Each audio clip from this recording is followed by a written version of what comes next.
Hello everyone and welcome to this new episode of Science of Doing Science. Today we are with Michalis Michaelides from the University of Cyprus to talk about the replication crisis, the generalizability crisis, or the credibility crisis, whatever we want to call it. Hi Michalis.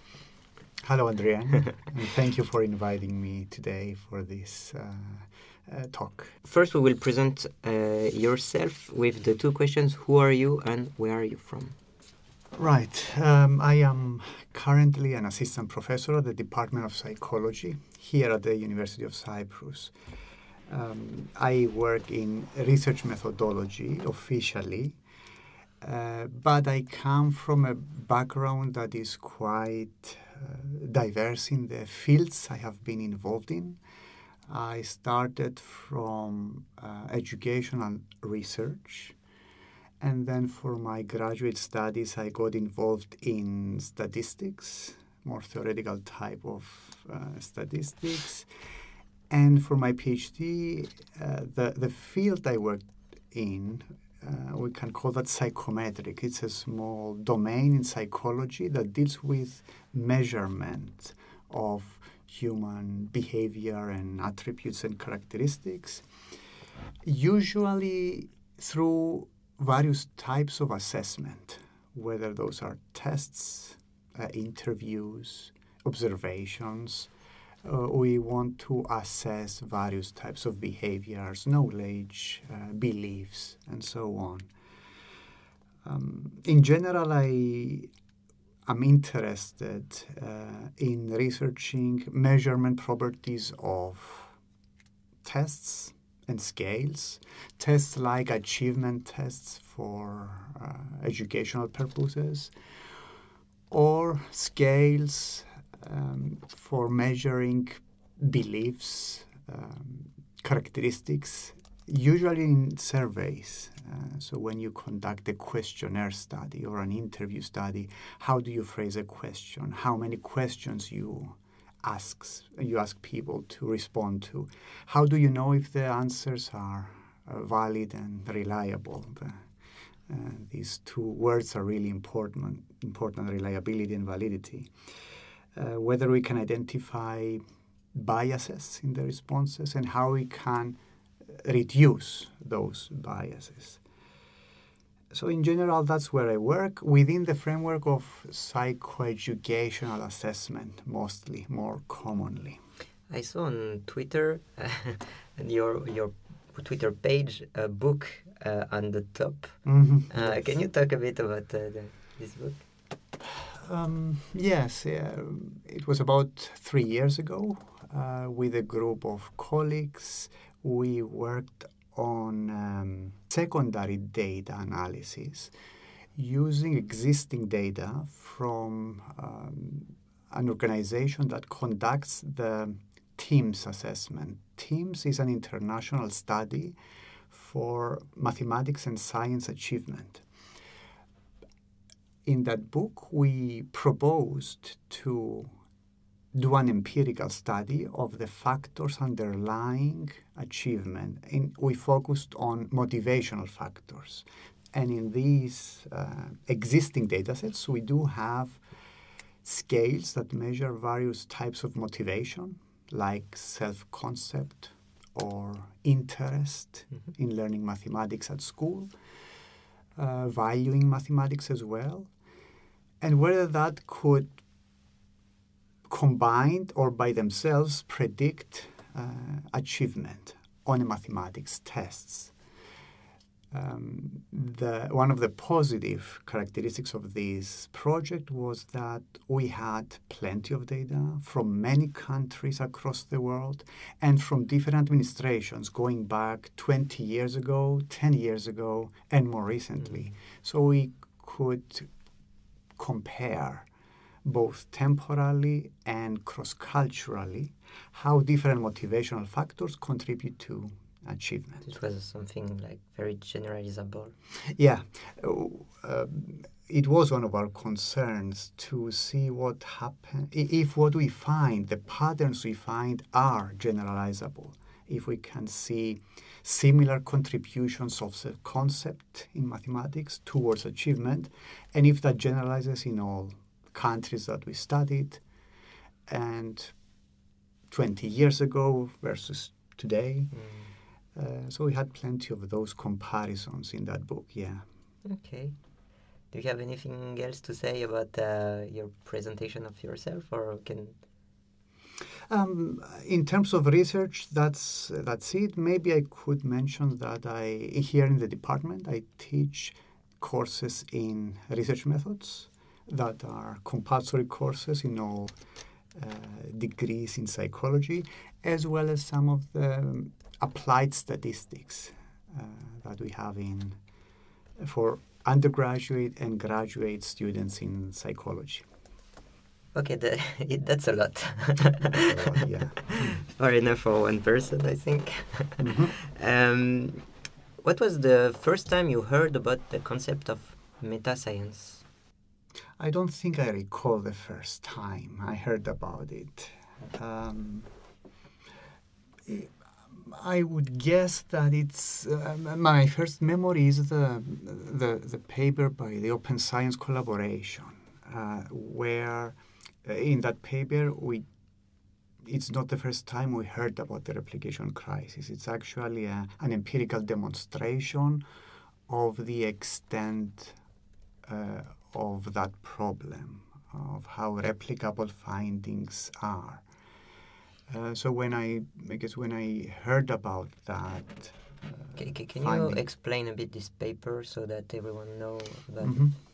Yeah, I guess my difficulty is that that's not the beginning of the story of the replication crisis, but that was actually one impactful demonstration of problems that existed in psychology, in psychological research, and of course now we know that it's not just in psychology. That have been happening for quite a few years. So do you want to go back in time?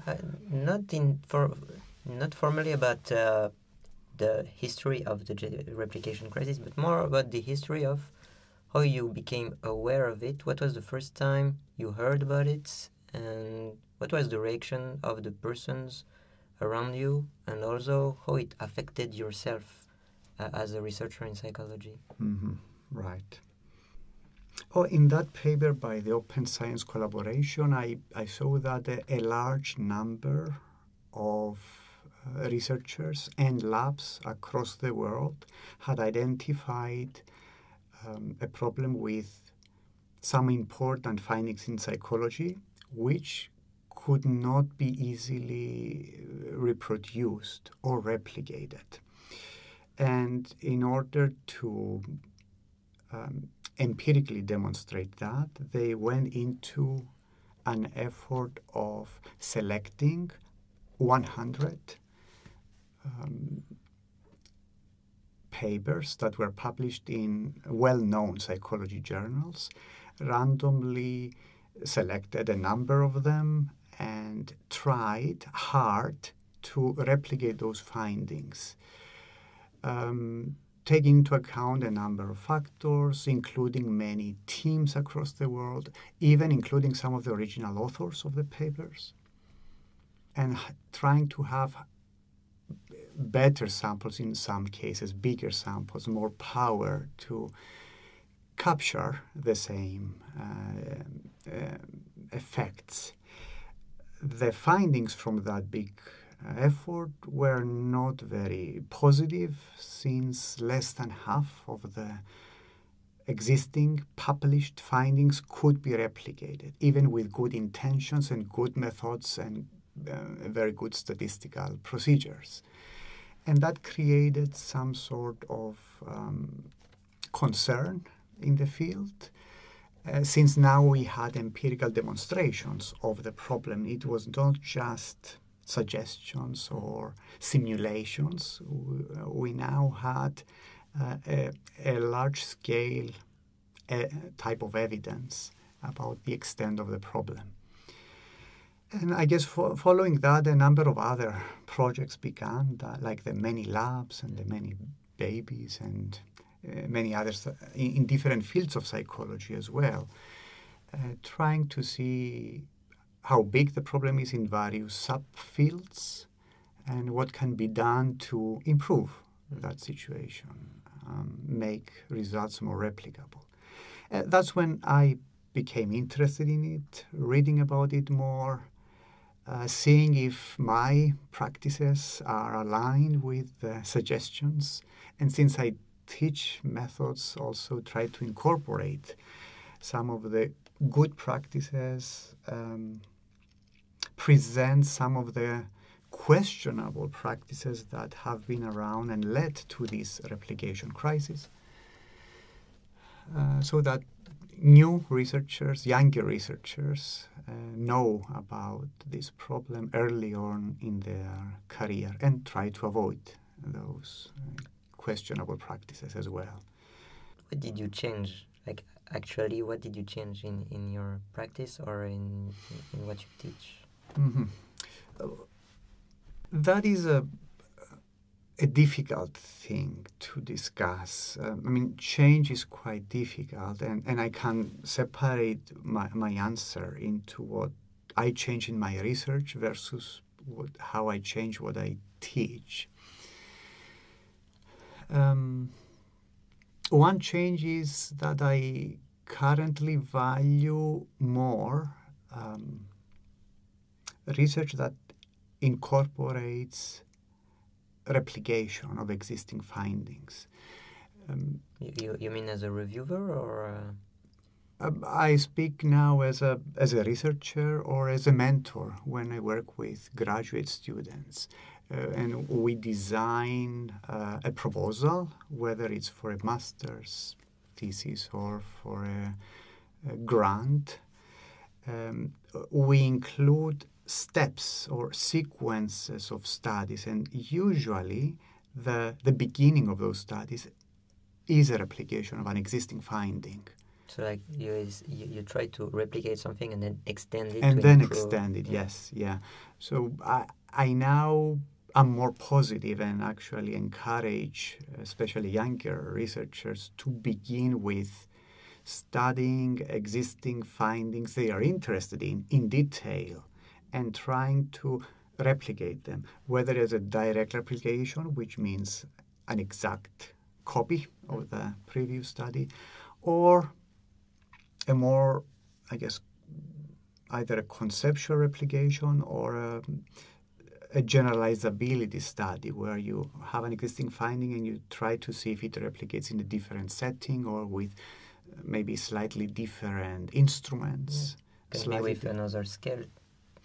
Another scale. Is a scale who is intended to measure the same concept, but it's not the same scale, for example. True. Slightly different tasks, different samples, different age samples, or different conditions. So I think that helps both the individual researcher to become more knowledgeable of the existing theory and processes and mechanisms, and then make more informed choices about extensions, variations, or sometimes we call that fine moderating factors, where an effect may appear to be similar in a different study, or whether it would vary, and then find reasons why an effect would vary.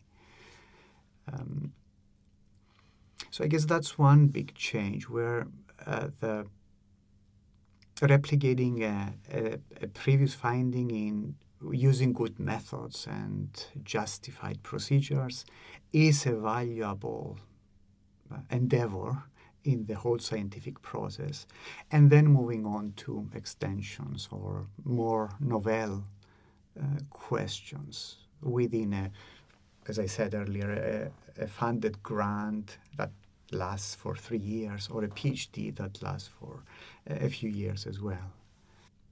So this is what you changed in your views, but have you changed something about what you teach, how you teach. For example, I see more value.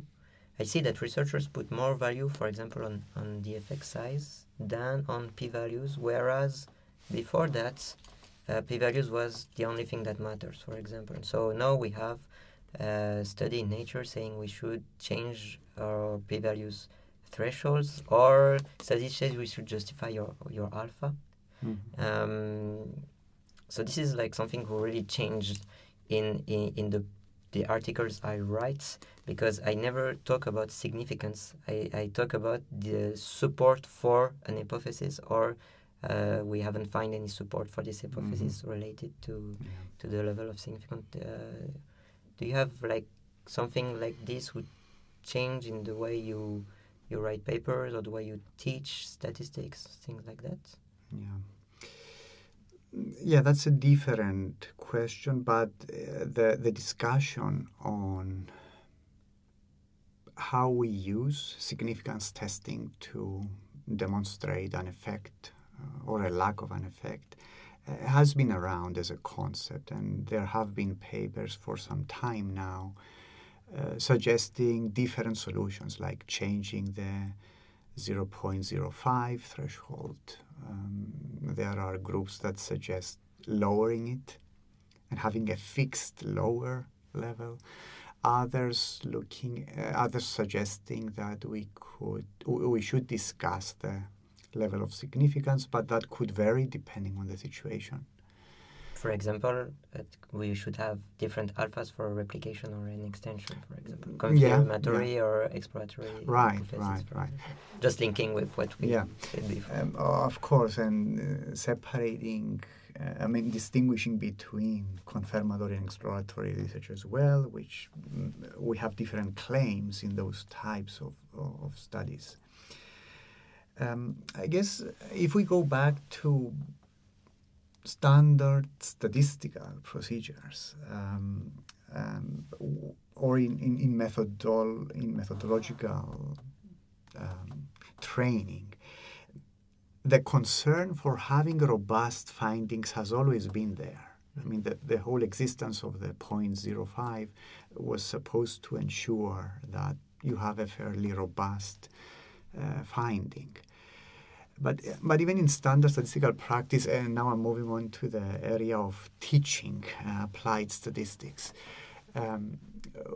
we say that we need to be careful when we prepare our data, whether we have outliers and extreme values, how we treat missing values, whether the assumptions underlying the statistical tests hold, or whether they're violated. So whenever I teach those concepts of more or less preparing your data before the final or the main analysis, the concern that your result could change depending on any of those earlier choices, removing outliers, making a transformation, choosing a different test, using a covariate. That has been there, and my concern has always been, how do I view the finding? If it changes depending on the choices I make earlier, then I lose my confidence or my strong confidence on the finding.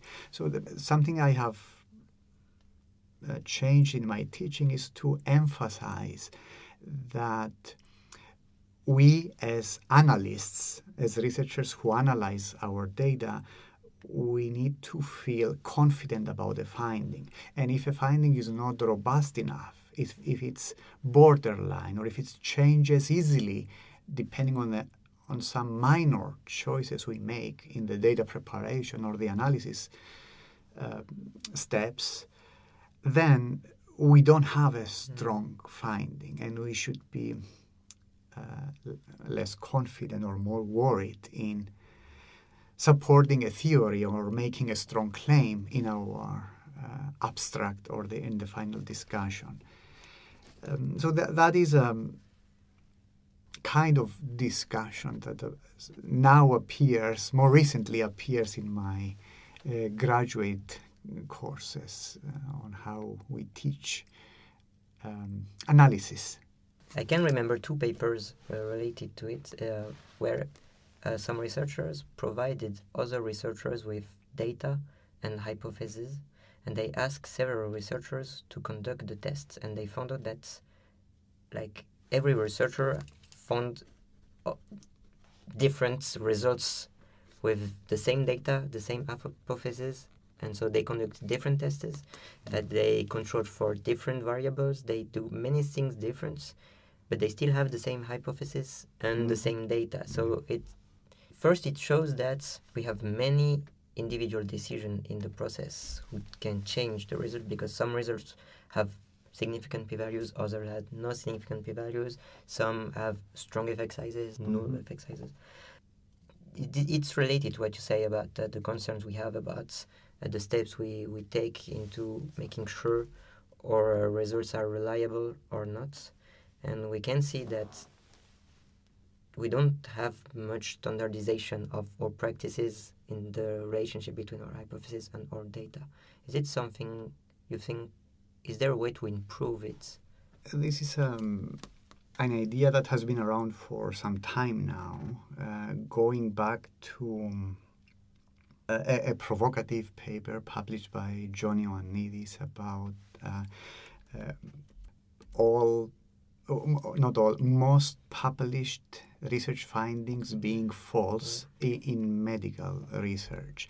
But we had similar claims in psychology. There is this well-known paper from 2011 by Simmons, Nelson, and Simonson, who did talk about false positive psychology. That's how they call the paper.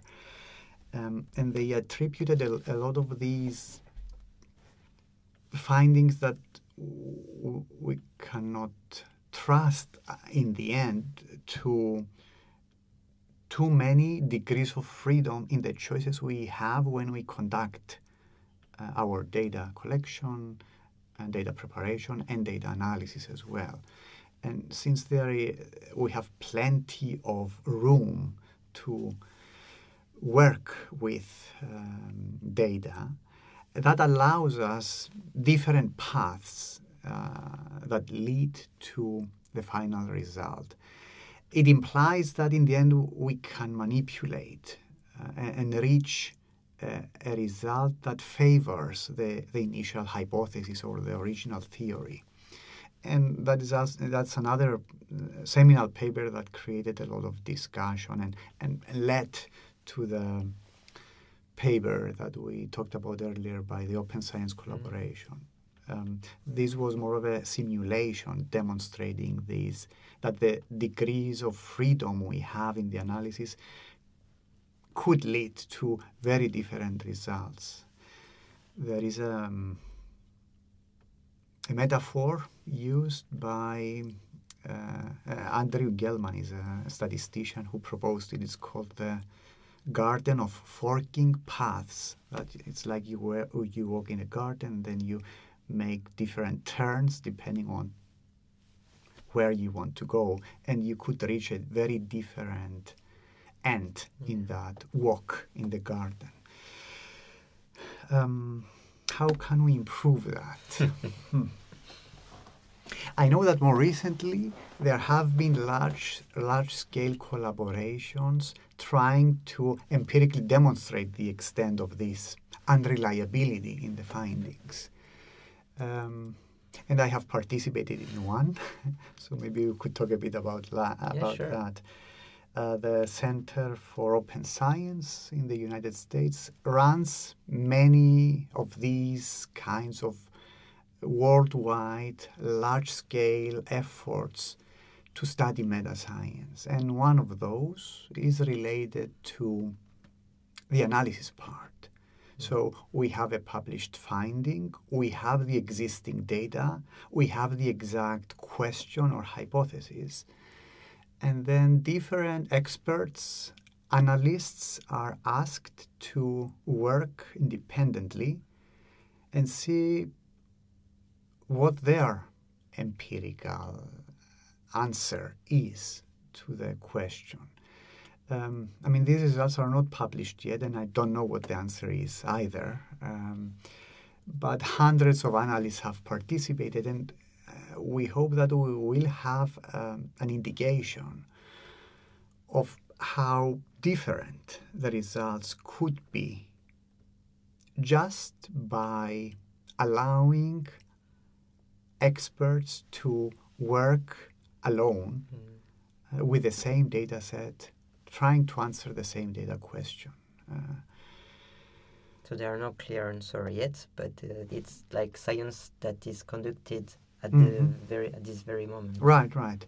I have read about a similar effort in neuropsychology last summer, where they asked many different. Yeah, I think this is the study I remember about where I talked when I asked the question. Yes. And I guess the issue there was more of a concern, because when you try to analyze data from the images that are much more complex than just having 2 or 3 variables in a data set, that opens the way for more options in that garden of working paths. So that was one demonstration, but I'm sure many more are coming soon, and we'll know more about that. Yeah. Okay. I have to say that the paper you mentioned from Ioannidis, there was like maybe last week an attempt to quantify the reproducibility in the medical journals that he was talking about from Ulrich Schimak, you know about him, and Bartos. He's from Prague, I think. And they found out that the false, possible false studies were 13%, so far lower than what Ioannidis expected. Okay, 13%. 13%, yeah. 1-3. 1-3, yeah. Okay. So, yeah. That's encouraging. Yeah, clearly. Yeah. So, my next question is related to what you said before, but there were like 2 paths in the forking path, or two different paths. Yeah. You talk about the, like for the p-value, for the problem of the crisis, some persons talk about the generalizability, the use of more participants. Others talk about the p-value. I still have a question regarding the problem related to the precision of scales, because for me the p-value is related to the number of participants, the power, to the false positive, false negatives, and the precision of the measure we have. And I was a bit shocked or astonished by a paper from Ecofrid from the psychopathology, who reviewed all the papers related to scales for depression. And he found out that all the scales were completely different, but should measure the same constructs. But some measured only cognitive thoughts, like the world is bad, I am bad, the future is bad. Others are about some suicidal aspects, and is not related with cognitive thoughts. There are many different scales, and they should measure the same thing. Right. And also, when we pass the same scale to one person, like the cognitive scale or the suicidal scale to the same person, the correlation is completely inexistent. And so it's like how precise they are, and we don't know. And I would like to know about your view about that, even so it's maybe only in the educational domains or things like that, but still... Yeah, what you mentioned, Adrien, is very close to psychometrics. The idea of creating, developing measurement instruments to capture constructs. And we usually say that in psychology we have many constructs we define, but it's quite difficult to capture, to have instruments that capture the level in each of those constructs. And we do have developed procedures to achieve accurate measurement of these difficult constructs, and like depression, for example. If we look at the measurement and assessment literature, there is, of course, plenty of emphasis on how you develop a scale, the different levels of validity evidence you require to show that this is a good enough scale to use. But often these concerns don't apply to all fields. You could easily find scales that measure anything that are being published but do not adhere to the main requirements of having a valid and reliable measurement scale. Often you see scales with very few items because we often need short scales, but in those cases reliability cannot be easily assured. But it's practical.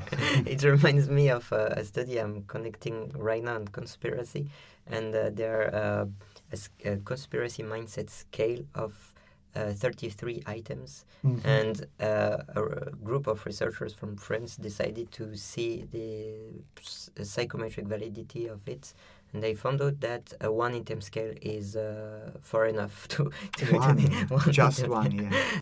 You see, the fact that we deal with these kinds of ideas and constructs, we have an extra difficulty in developing instruments to measure them, whether it's being susceptible to conspiracy theories or depression or self-esteem. The definition of the construct is important. How the construct is then operationalized, put into words, items that you respond to, or an observer observes you behaving and noting down what you do. These are really important steps, and so one needs to be needs to be knowledgeable of the existing theories, of previously existing measures, assess whether a new measure needs to be developed or not. One of my suggestions would be that as a field we need to be more organized in revising the scales. So once we have a scale and it's being used in the field, even some of the popular depression scales, the validation evidence need to be revisited, and every now and then we need to make the move and change, revise those scales. And this is not a new suggestion. I mean, some of the best scales we have for personality and intelligence actually do that. Every few years, we see a new version of the IQ test, for example. Of the Stanford-Binet IQ test, for example. We don't use the first one. It's been through quite a few changes across the years. You try to keep it updated along with current understandings of the theory of intelligence or personality, and also how the world changes. There was another concern in Ecofrit's paper, which is the changes in the level of threshold used by researchers. Some researchers with the same scale decided to use one threshold or another one, to say these participants are depressed or not. Right. And the reason why they did it is probably, but we cannot be sure, obviously, that they needed sufficient participants in. Right. Yeah, so it's more like a convenience stuff. So again, we talked about the standardization of the practices. Do you have any view on this, or?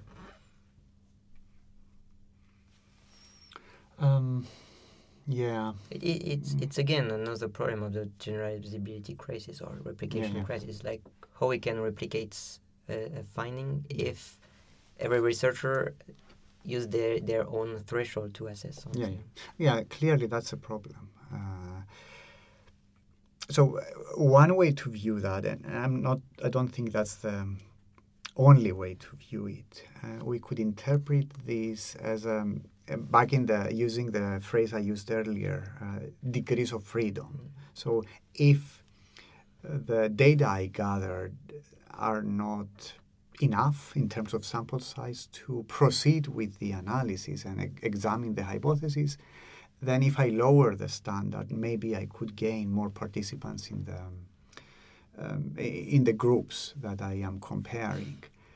But clearly that goes against guidelines issued with the scale itself. So that's a pretty important violation of guidelines. All these scales that we use, especially those used for diagnosis, come with suggestions on what the cutoff is. We should not play with those cutoffs just because it serves the analysis. That's a severe limitation, I guess, in the analysis. Another way to view that, if it's not data tinkering, so another way would be that in psychology, we could expect that standards would change. So it's not that the same cutoff for diagnosis should remain the same forever and for all instruments. But it's quite difficult to justify how you change that. You should get into serious work to justify a change in that this standard. is like your main take here is that you can choose the cutoff you want, but you have to justify it with a strong justification. And not just like a paragraph. Yeah. I mean, you need a whole research project with multiple samples being used, probably longitudinal analysis. So it's not just a justification or a logical type of argument. You need a whole new data collections to show why the previous cutoff is not as valid anymore as a new one. There is a concern, I think it comes from social psychology by Haslam, I think. It's called concept creep, where it's we see this tendency to label, whether we talk about disorders, but also many other types of behaviors, label them easily as something to be separated from typical behaviors. And this idea of concept creep implies that we easily or we want to assign these types of labels, and often they don't discriminate well from typical behaviors. This is clearly the case for depression, because we don't really know what is depression, but we have scales to measure something we don't really know is exactly. So I understand completely this. So now I have a little story to tell you and expect a more philosophical answer to it. So I was in the first year of my undergraduate study, and I had a teacher who asked the whole class who believes in God. Like, there are people who could say yes and people who could say no. And then she said, okay, for on a scale on 1, I'm sure that God doesn't exist, and 10, I am absolutely sure that God exists. Who do you put yourself? And so she just asked the question, but she didn't. She weren't. She didn't want an answer. Like, it was a bit private to have all of this. But she said, if we ask participants online this kind of question, anonymized, etc., we can see that many people choose 3 or 4, and many people choose 6 or 7. Like, people who choose 3 or 4 say, I don't believe in God, but I don't have clear evidence that God doesn't exist. And the other way, there are people who say, I believe in God. We don't know why they believe in God, but they say, I'm not sure that God exists. And so if we ask person this kind of question, this way, there are more similarities between people who believe in God and people who don't believe in God. Like, people who voted 4 are closer to people who voted 6 than people who voted 0. You see? All right. And so there is like a dichotomy we make between people who vote who thinks God exists and don't exist, but actually this dichotomy is caused by the way we ask the question: do you believe in God or not? Yeah. And with the scale, we have a closer look. I see that you have no normal looks, but my question is: so after that, she said, but then we can ask participants. We can ask yourself, why do you believe in God? And then it will be more a qualitative question, and we will see the reasons or not you believe in God and why you have strengths in your belief or not. And I have another mentor when I was undergraduate, and he said the best way to know something about people as a psychologist is to ask them directly the question. And as a researcher in psychology, I feel that in psychology we don't ask directly the questions. Like, we prefer to use scale to see if there is a relationship between something and something, and we don't ask directly the questions. My question is, why psychologists rely so much on scales, and do you think that scales is the best way to measure something? And like, I know there is a convenience here because it's easy to do quantitative stats. But this story reminds me that the way we ask questions causes also the way we find the answers. Yeah, important questions, and quite fundamental in the area of measurement. This is why you're the best person. Maybe you would need a philosopher as well, not an empirical methodologist. Yeah, but since you always use scales and you try to improve scales, I think you have deeply thought about it. So, in my research of working with scales, I have often found problems in how people interpret items, and actually this has put me in a position where I often question the validity of measuring many concepts with scales. We do that, as you said, because of convenience. It's true, it's quite fast, we can reach big samples. Many scales are quite reliable. They have shown across time to be reliable and valid in the scores they provide, and so we keep using them.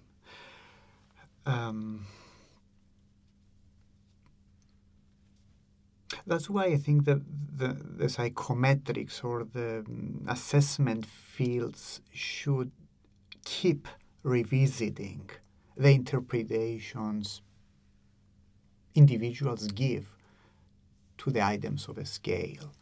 And we do that. It's not really considered very novel, so not many people do it. It's more of a dull task to keep checking whether a scale you have measures one thing or two things, or by asking if the exact questions still measure the same concepts that we thought we measured 30 years ago. There is, in my small field, there is a recent interest in what we call process data. This could be response times, actions you do when you respond to a question on a computer, whether you click or... So it's direct observation of a behavior. Types of behaviors where your eyes focus when you read a question on a screen, how long it takes you to respond, whether you revisit the sensitive words in a question. So recently there is some interest in going back to questions, items that we administer with a scale, and try to see exactly how people react to those. Last year I did a few undergraduate, I mentored a few undergraduate studies, theses, where we looked exactly at that in a qualitative way. So we took some of the well-known scales in psychology, like the Rosenberg self-esteem scale, the satisfaction with life scale, and the perceived stress scale. And the point there was to administer them through interviews with varied samples. We had people of different ages, different education levels. And all this was done in the Greek version of the scale, so we also did it in a different language from the English original validated scale, to see whether indeed each one of the questions captured the central concept that the scale was supposed to measure. It was okay for most of the items, but not all. A second finding from those studies was that not all of the participants perceived simple sentences the same way. I mean, how you interpret a question that says, I feel happy in my life, or I feel satisfied with what I have achieved. When you ask individuals to justify, not what they responded, not whether they agree or disagree, but what they thought when they saw the question, they give very different justifications, which implies they have very different values. Even to very simple questions like how satisfied you are with your life today. Some people will talk about their mood on that day. Other people will think about their whole life, what they have achieved in their career, in their family, in their relationships, in their financial situation. Other people will just compare themselves to their peers. Others will not. So we see with this new tendency to look at the response processes that these very simple items that we use and we think they are quite standardized, they don't seem to be that standardized. Yeah. And a final point on this is that my hypothesis is that this is even worse when you talk about cross-cultural comparisons. Because when we take these scales that are originally created usually in English, and we try to transfer them in our language, and we adapt them in Greek or in any other language, even if we do a good enough job in the adaptation of the scale, social meanings are not always exactly the same. That does not mean that we don't need to trust scales, or we shouldn't trust the results from scales and surveys.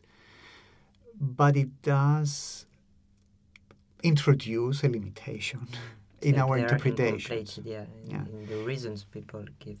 And maybe be more conservative in our interpretations, especially when we compare findings in a local sample with other international samples. You just said that we need to improve our generalization from our findings, actually.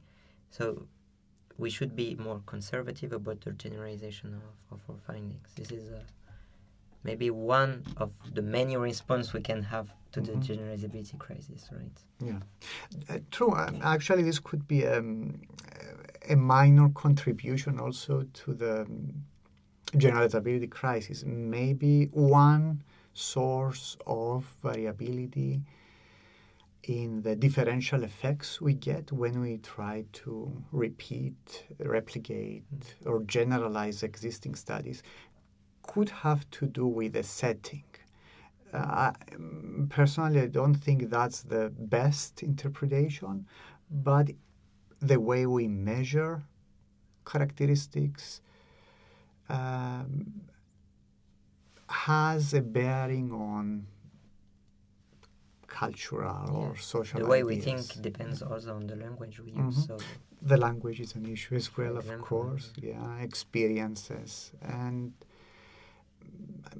again, this is not a new idea. I mean, the issues of cross-cultural comparisons have been around for many years.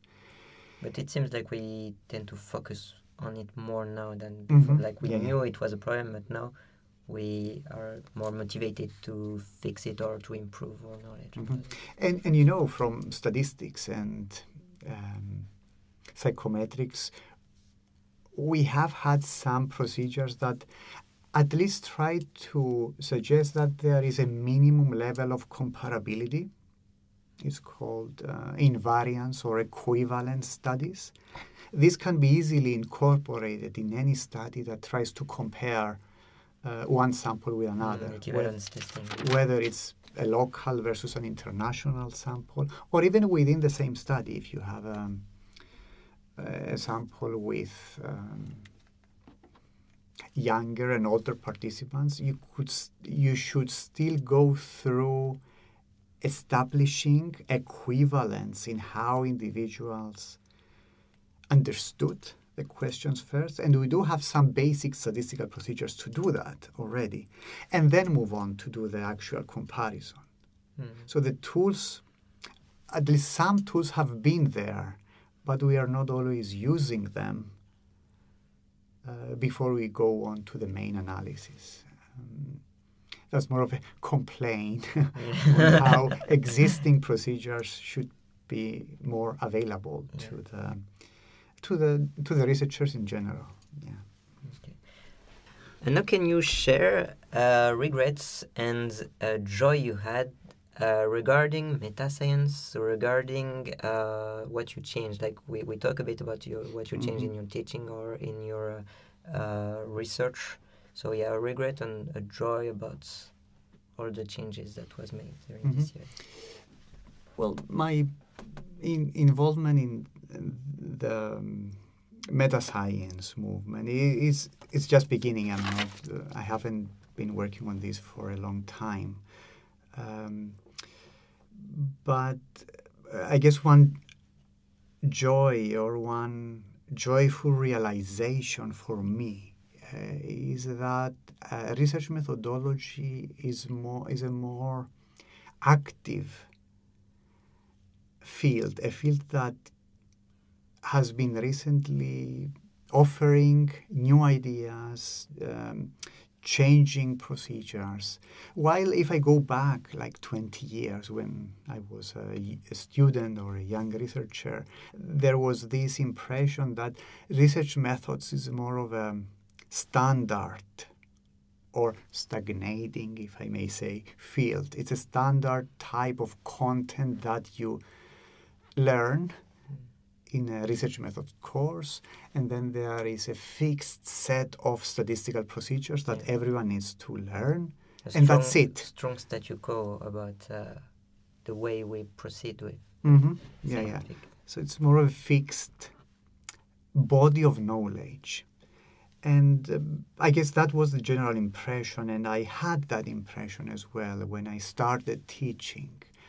I knew that there were improvements in statistical procedures.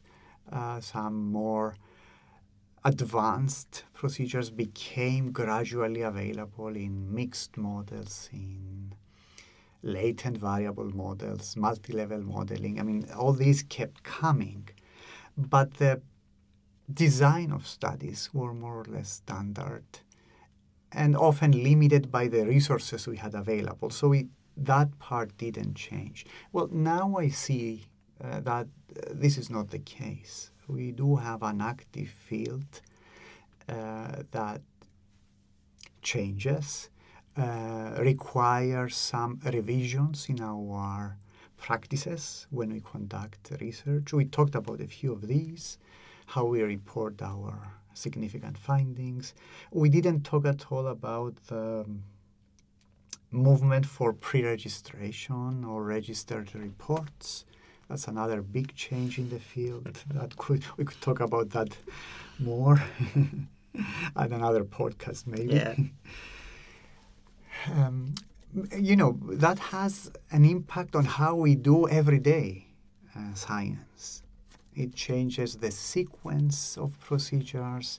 It requires more commitment at the beginning of the process. What's the exact hypothesis? What are the exact procedures I will follow in the data collection and in the analysis before I even see any data? So that's a big change on how we grow and learn to do science. A challenge for this would be how you change as a person, as a researcher, once you have familiarized yourself with the old regime, where you prefer the freedom to move around. Because, there is a criticism as well that says that when you do science, you do need to have the freedom to explore ideas, change procedures in the middle of a project, look at a subset of your sample. Quite a few discoveries in science came out because scientists played with data, explored their data. They were not strictly committed to a design from the beginning of their project. So that's a valid criticism, actually. And we need to be able to manage that. The way out would be, I guess, to have a clear distinction when we operate in a confirmatory mode, where we do have a strong hypothesis, a preset design, and we commit to that in order for the findings to have a valid interpretation, and whether we explicitly present our study as an exploratory study. So that could be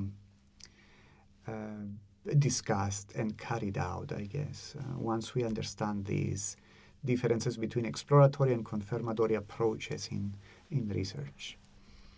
So that's a challenge in how you change yourself, and if you teach these stuff, how you present them to young researchers who, there is a dilemma here. They work with their mentors and colleagues and advisors in a certain kind of work, and then these new ideas are not necessarily the same as what they hear from their research group.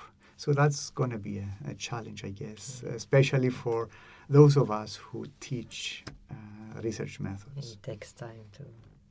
It will take time, both for the personal change, and now I speak as a person who needs to also accommodate these changes, and then also teach them out to my own research group and the students who take my classes. It would be a great thematic for a new podcast to talk about how things change in science.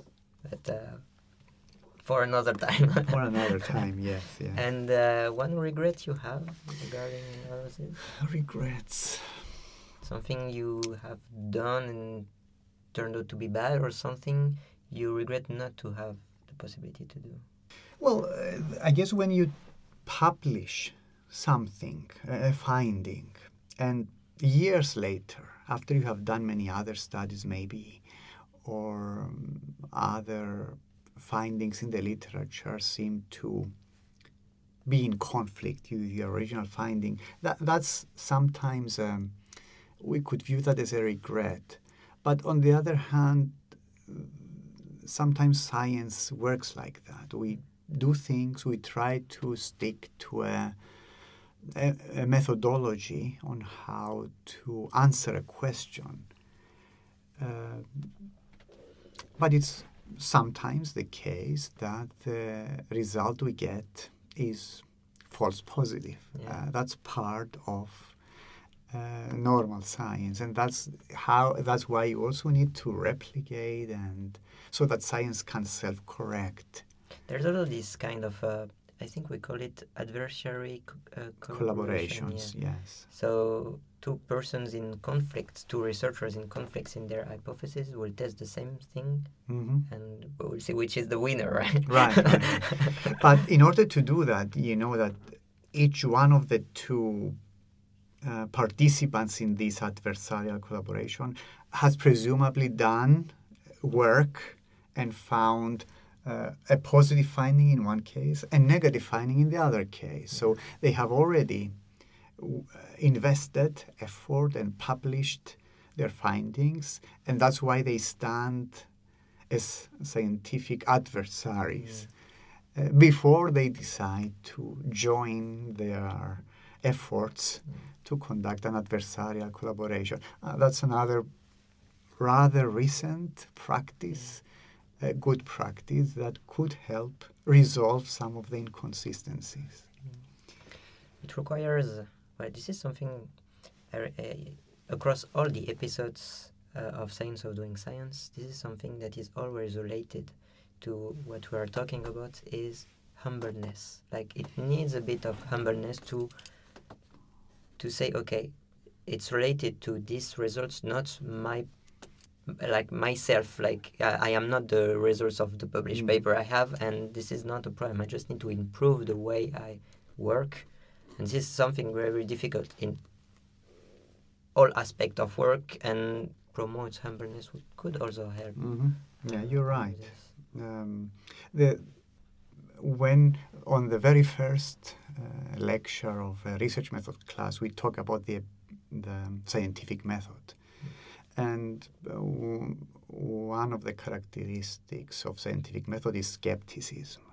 And when we say skepticism, we don't only mean skepticism about other people's findings, but also about your own findings. And of course, epistemic humility is a virtue we need to keep when we conduct day-to-day science. Even if we go back to Karl Popper, the ideal, according to Karl Popper, is to try to disconfirm your hypothesis. Think against yourself. Right? Yeah, trying hard to show that your hypothesis is wrong. But being realistic, how often do we do that? We often do the opposite, in trying to find evidence to confirm our beliefs. And that's true not just in science, but in social life. The recent events have shown that people have this confirmatory bias. We like it. We want to be confirmed true in our beliefs. And that also comes into science. But we need to keep in our memory these ideas of being humble, as you said, epistemic humility, that what I found may not be a certain truth. I need to verify it. I need to find other sorts of evidence in addition to a questionnaire. I need to look elsewhere for disconfirming evidence as well. Maybe I found something, but maybe it's very local, it's not generalizable enough.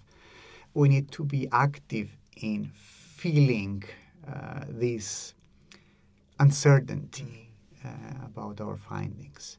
And again, this is not a new idea, even though we discuss it more lately.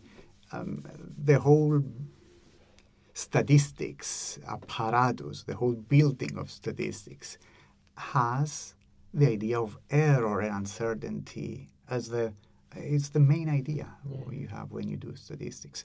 But once we get into the analysis, we forget that there is error.